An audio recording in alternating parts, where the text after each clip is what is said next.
في مشهد بالغ الخطورة يعيد رسم خريطة التحالفات الدولية. تحولت المملكة المتحدة من موقع الحياد الحذر إلى شريك فاعل في المواجهة العسكرية مع إيران، بعد أن وسعت طهران دائرة استهدافها لتطال دولا خليجية وعربية وإسلامية لم تكن طرفا في النزاع.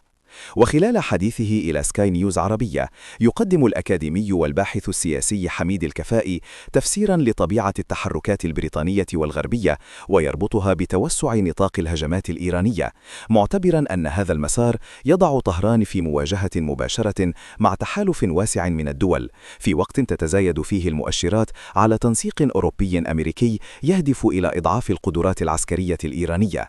يرى الكفائي أن إعلان رئيس الوزراء البريطاني كير ستارمر عن الانخراط في الدفاع يأتي في إطار التزامات لندن تجاه حلفائها في الخليج العربي، فالهجمات الإيرانية التي طالت هذه الدول بحسب تقديره دفعت بريطانيا إلى التحرك دفاعا عن شركائها الإقليميين، إضافة إلى حماية مصالحها ومواطنيها. ويشير إلى أن آلاف البريطانيين يعيشون ويعملون في دول الخليج، ما يجعل الحكومة البريطانية معنية مباشرة بأمنهم، ولهذا السبب يؤكد أن بريطانيا لا يمكن أن تلتزم الصمت في ظل هجمات تستهدف دولا حليفة وتعرض مواطنيها للخطر.